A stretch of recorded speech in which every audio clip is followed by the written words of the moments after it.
Commerciales et politiques se multiplient contre Israël. Est-ce que cela peut influencer concrètement les décisions du gouvernement israélien ou alors au contraire renforcer une logique de crispation selon vous?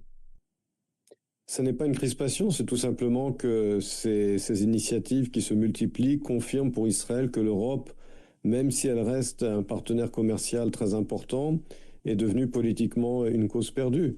C'est la raison pour laquelle Israël aujourd'hui recentre sa diplomatie sur l'Asie, sur des acteurs tels que l'Inde, tels que le Japon, parce qu'il faut commencer à se préparer à l'ère post-européenne, où finalement l'Europe, sous la pression des vagues migratoires et de sa politique interne, à long terme, cessera d'être un partenaire fiable pour Israël. Et puis l'Europe qui devient un acteur assez, il faut le dire, de plus en plus négligeable sur la scène internationale. On l'a vu récemment avec la guerre contre l'Iran, contre la République islamique. Donc pour Israël, cela signifie qu'il est temps de commencer à diversifier ses partenariats internationaux avec des puissances montantes, beaucoup plus fiables, et en particulier en Asie. En Asie, au Japon, donc forcément, puisque vous serez ambassadeur d'Israël sur place. En Inde aussi, avec la réception il y a quelques semaines du Premier ministre indien. En Amérique latine également.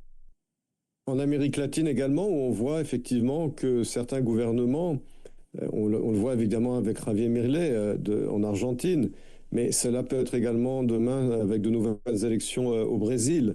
On sait que les pays d'Amérique latine tentent à véritablement basculer politiquement avec les changements de gouvernement. Et cela confirme que ce soi-disant concept de Sud global est une aberration. Il n'y a pas de Sud global. Il y a différents types de gouvernements et de tendances politiques au sein des différents pays d'Amérique latine, d'Asie, d'Afrique et d'ailleurs. Et donc oui, Israël diversifie ses relations avec les pays de ce qu'on appelait à l'époque le tiers-monde, mais pas seulement le tiers-monde, comme je l'ai dit, même des puissances très importantes en Asie, en Amérique latine et ailleurs. Et il est temps de sortir du concept d'une politique étrangère eurocentrique. Comme je l'ai dit, aujourd'hui, l'Europe perd de plus en plus de son influence et surtout de sa fiabilité lorsqu'il s'agit d'Israël.